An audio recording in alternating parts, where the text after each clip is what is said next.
Behind every great leader is a great mentor. It's time to meet yours face to face. We speak to accomplished journalist Ruda Landman. Then we talk startups with Jordan Wainer. The Mentorship Challenge with Marc Wainer.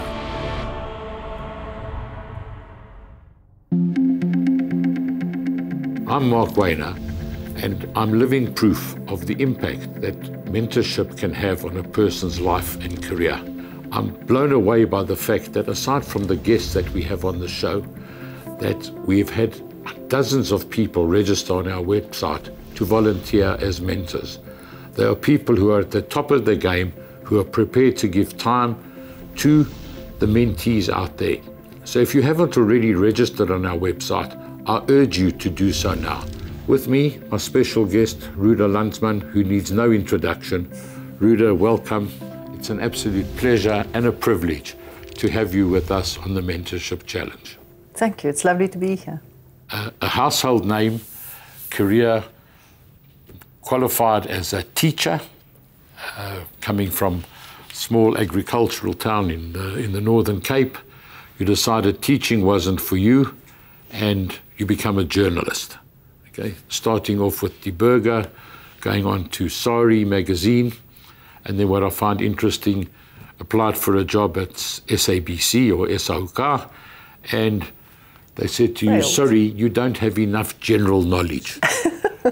Anyway, you go and you work for Die Burger, you come back, you become a radio announcer and doing the news shows, and then Bill Forer phones you and says, starting a show, which we all know, Carte Blanche, and you're on Carte Blanche for 19 years.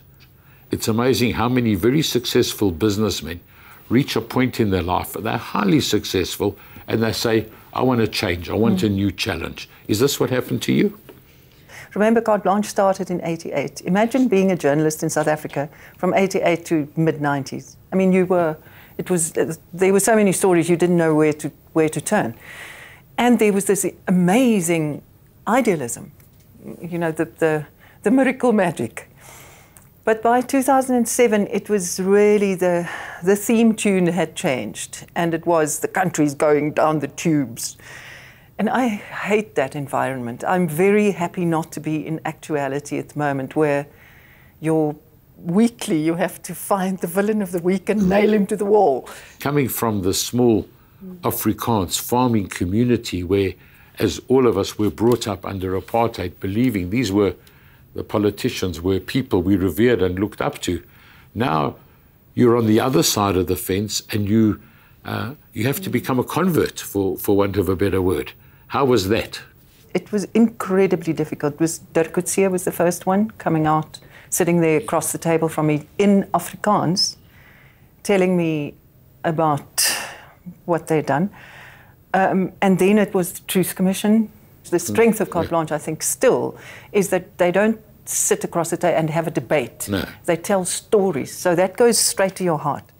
Someone with your background, someone like Bishop Desmond Tutu, and here you find a black guy who's articulate, who's passionate.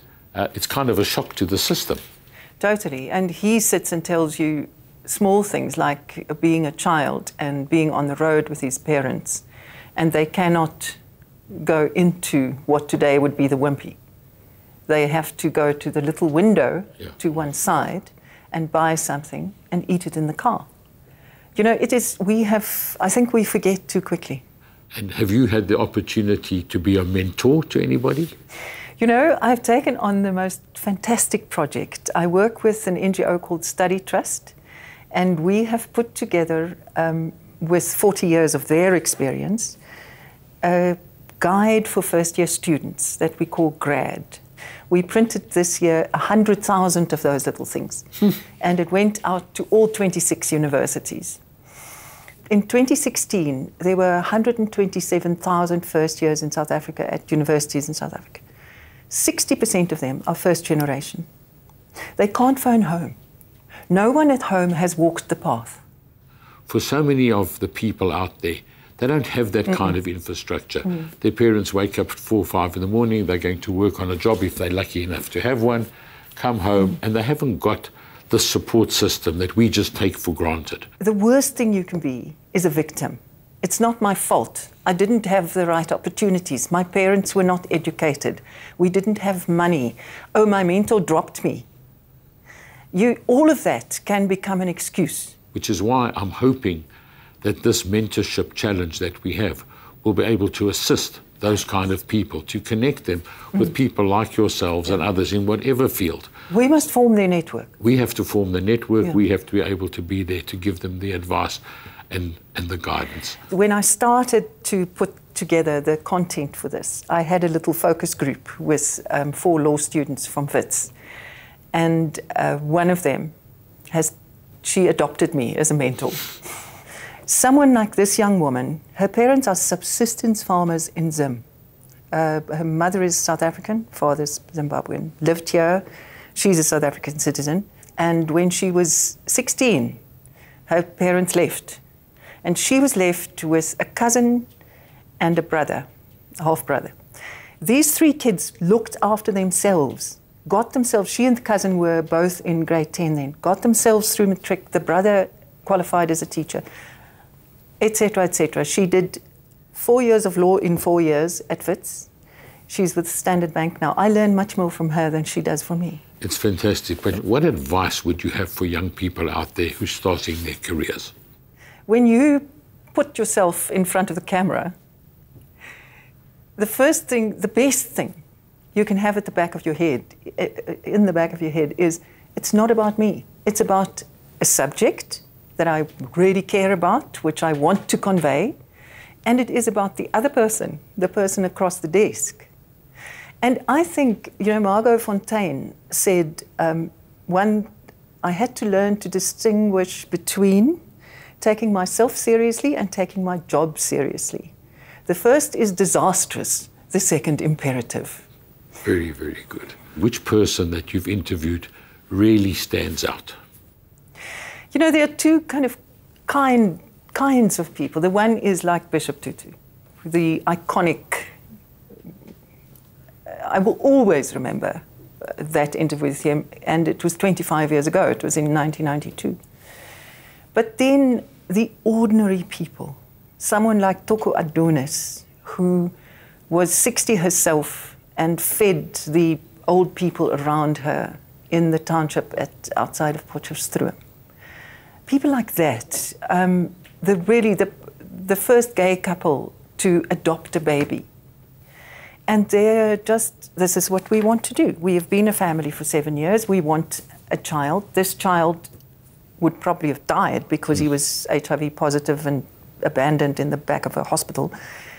And they can give something. And it's that makes the biggest difference, that you really understand that it is actually not just superficial to say that the ordinary people are the backbone of society. I think you're an unbelievable role model. So now, how many hours can I get from you? I thought what I would do is say, I will give 2 hours a month for 6 months, and then let's see. And the next part of the question is, do you have somebody, a colleague, a friend, somebody who you think that would be a good mentor for the people out there? One of my best mates is Salome Brown Gooding. You know her husband? Yes, Malcolm, the voice. The voice. She retired as head of communications at Altron a few years ago. And I think she would be a perfect mentor, and I know that she wants to. That's fantastic. So we're going to contact her, and we're going to get her to give us ours as well, which we'll give you credit for. And it'll actually work out quite well, because we're going to have Malcolm Gooding on the show, so they can mentor together in different rooms or wherever they are. It's been an absolute pleasure and a privilege to talk to you. I really appreciate your coming on the show and giving us your time. I'd like to give you a copy of my book, Making My Mark. Thank you very much. Once again, thank you. If you haven't yet registered on our website as a mentee, I urge you to do so. This is an opportunity which we are giving. It's up to you whether or not you take advantage of that opportunity. But if you do, it could be one of the best decisions that you ever make.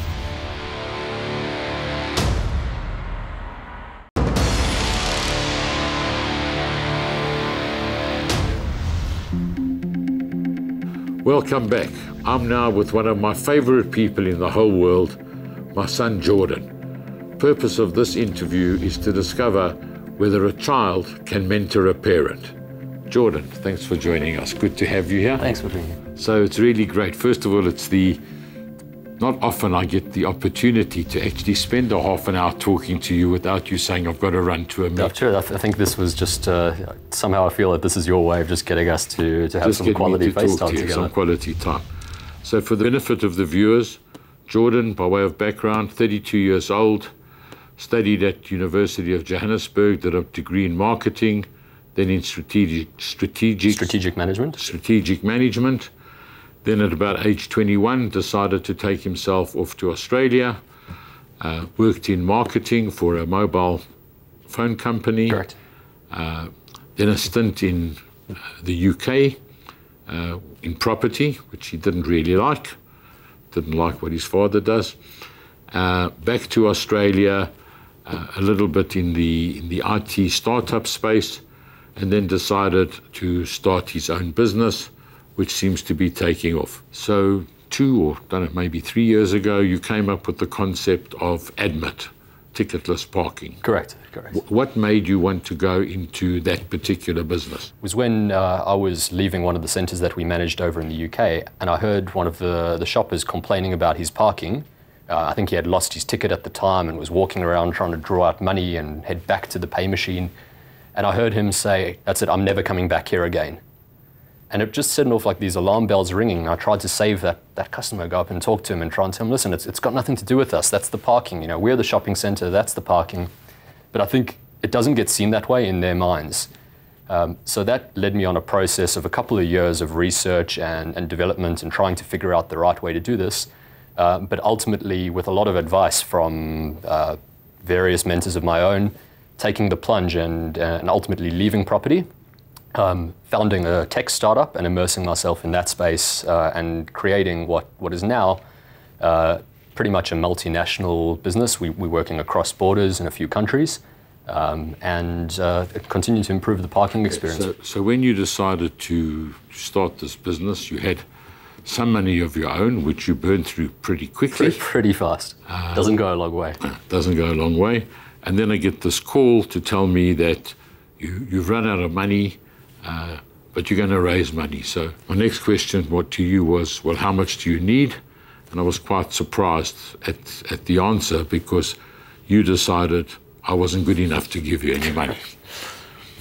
So look, really felt like it was time to try and see if I could do something, either sink or swim or fail fast, but do something purely on merit, try and raise money on the back of the idea, and I guess on the back of myself. So this is what really fascinated me, because at that point in time, all you had was an idea, really, okay, and a little bit of marketing material. You told me this was something you were going to find angel investors. Just explain what you did and who these people are. Typically in a startup business, the first round you do is often referred to as the triple F round, which is friends, family, and fools, because most of these startups end up failing.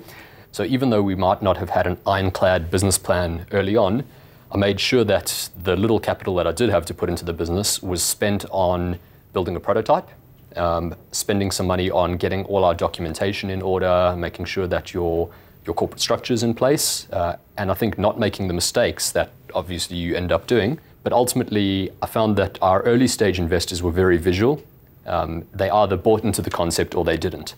And in reality, they're not really buying into the idea and the concept. I think ideas come and go.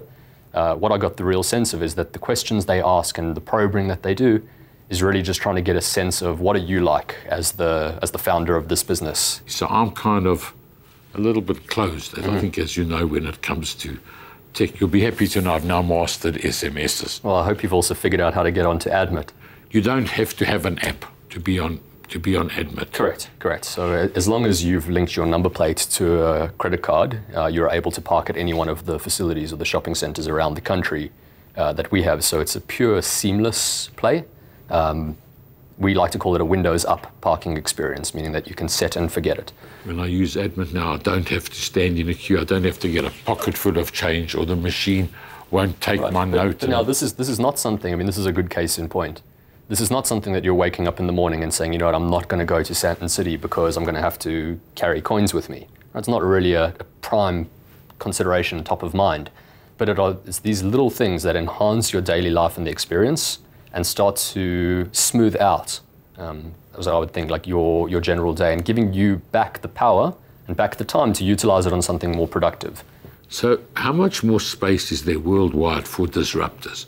Everybody wants to be a disruptor, but is it practical? Does everything have to be disrupted? Because in truth of fact, for me, none of this stuff is new. It's just another way of doing, even the phone, for that matter. We used to make phone calls. We didn't have the phone in our pocket. But groceries that get delivered to your house, that's where I started.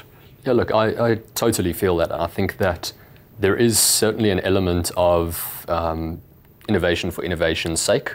Apps that get put out all the time, and when you really start scratching the surface, you think like, hang on, this doesn't really add any value to my life, doesn't really do anything. But agreed, I think the best ones and the ones that really do get traction in the market are the ones that are taking something that you could ordinarily do and simplifying that. Tech is 5% idea. Right? There are tons of people that will approach us as well about doing fancy integrations or working with them with really buzzwordy sounding stuff, strategically innovative marketing platforms and the like. It's 95% how you execute. We'll find ideas flash across the desk all the time, and I think that that's the part that startup founders and early stage businesses need to try and get across to their investors is, are they the right person to take what sounds like an idea that guaranteed, and I'd put money on it, that the idea that you start off with is not the idea that you end up with in a couple of years' time once you've gone through a few rounds. But that's what everybody wants to do. I think everybody wants to be Steve Jobs or Bill Gates or somebody. So everybody thinks of these apps or things, and it's their idea. But practically, how many people are going to use it? Because, I mean, yes, you get the success stories, the Ubers and these kind of things. But so many of these things fail simply because from a user point of view, either it's been done or it's not that, maybe for your generation it's different. But for my generation, I don't really need an app to tell me which restaurant I should go and eat in tonight. Sure, look, I think where a lot of businesses underestimate is quite how difficult it is. I mean, building the product is quite easy. You can take an idea off to India or to Eastern Europe. Someone will build it for you. The tech stack and building it is not the difficult part. It's unbelievably challenging communicating your idea with the open market, getting customers to buy into a new concept without any level of trust. So when we started off, we were really asking for people's credit card information and your number plate. And there's a trust hurdle to overcome. We managed to do that by some strategic partnerships with Discovery and Standard Bank and aligning ourselves with hero brands early on. And that kind of got us over that hurdle. But still, to this day, it's a challenge to continue to get growth in your customer numbers. Don't go away. We'll be back with Jordan after the break.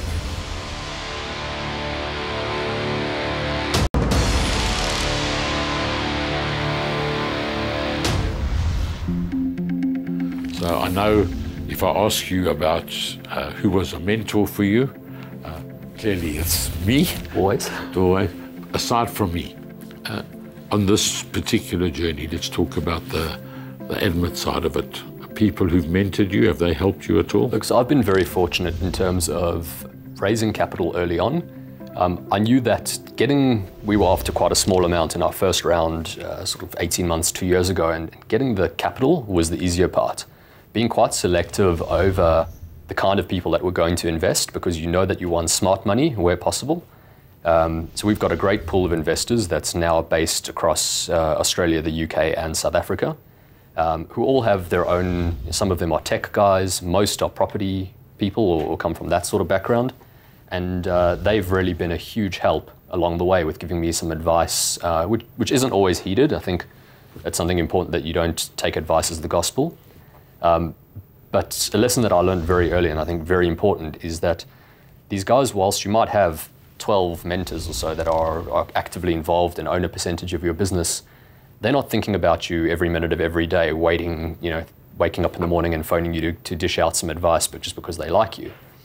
It's super important to manage your mentors and to constantly get in touch with them and ask for their advice and not feel afraid to ask when you run into sticky situations. So what we're saying to viewers out there, not only was it reasonably difficult, in a sense, to raise the initial money, but you were also very selective because you wanted people who didn't just write the check, but who were able to give you advice and help you grow the Correct. business. And you know that these people that are coming in, unless you have a wildly successful IPO or something that hopefully you move towards, you're in bed with these guys for, who knows, the next 10, 12 years, potentially. And once you've got someone owning a percentage in your business, equity is very expensive to give away. And lessons that I've learned along the way, we might have given away some too cheaply. And it's very important to take the time early on to almost interview your potential investor and mentor as much as they're interviewing you. If you were starting over, okay, and not just admit, going back further back in your career, what changes would you have made? Look, I think it's easy in hindsight to look at things and say that was a good or a bad decision. Almost the dots get connected after the fact. It was a famous Steve Jobs speech that he gave. A lot of time when I was sitting at Goldman Sachs or at Virgin Mobile, and I sort of felt like I was spinning my wheels a little bit and wasting time there. But when I look back now, Virgin, although it was something so ancillary and kind of not at all what I wanted to do, I was spending a lot of time interviewing people, behind two-way mirrors and focusing on consumer insights and knowledge. That's now really, really relevant to my business and trying to sign up customers and think about, why didn't this guy complete his profile and dropped off at the credit card stage? How do we research that? How do we test it? I think it's easy always to look back and say you should have done something different. I kind of wish sometimes that I'd gone into architecture or veterinary science or something like that, just because that's where some of the stuff, when I look at it and you drive past and you feel passionate. But on the whole, people I think will always try and look back and think that they could have done something differently. It's more about, can you take the lessons that you've learned along the way? And this is something I've learned from you, is can you just take what you've learned along the way and get the lessons from each chapter in the book and continue to use that to write the story going forward? So for the people out there who would like to start a business in the tech space or something to do, I still don't know what you call it, but something to do with your phone or tech, what advice would you have for them, starting from scratch? Look, I think the first thing would be to focus on what we call the MVP, or the minimum viable product. Right? This is, you might have a very broad vision and a great idea on how you're going to change the world, but you need to start somewhere. And when capital is tight and access to resource, be it human capital or cash, is really tight, spend what you can or do what you can to get to a point where you can prove the concept. So if you're in a food delivery business, you've got a grocery store that you want to put onto a phone, you could go out and build the entire tech stack and hire teams of developers to do it. Or you could pay one guy to sit and kind of simulate things, that when someone places an order, there's physically someone on the other side driving a van around, dropping stuff off that looks more impressive than it is. And you use that to iterate and test. So my strongest advice is to constantly be taking this MVP, put it through a process of testing. So do two things: an A/B test, figure out which one worked better, go that way, test again, test and refine as you go. So for people out there who would like to be in the tech space, learn a little bit about Jordan's experiences, what he did right, what he did wrong. His business is growing nicely. His details will be available on our website. But now the question, Jordan, is how many of the hours are you going to give? And bear in mind, when I phone you, I get about a minute and a half. Well, I'm going to do something a little different to the rest of your guests and say that I'm not capping my time. I'll make myself available to the right people who need advice as much as I possibly can. Well, that's great. We're still going to put you down for a minimum of 30 or 40 hours because that's how the website works. Done. And then, have you got somebody that you can challenge? Sure. Guy who was my best man at my wedding, Daniel Witz, who's a really great up-and-coming attorney here, also running his own legal practice, would be a fantastic guy for people trying to figure out if they've got other options other than going into huge legal firms. And I think that he'd be a great asset.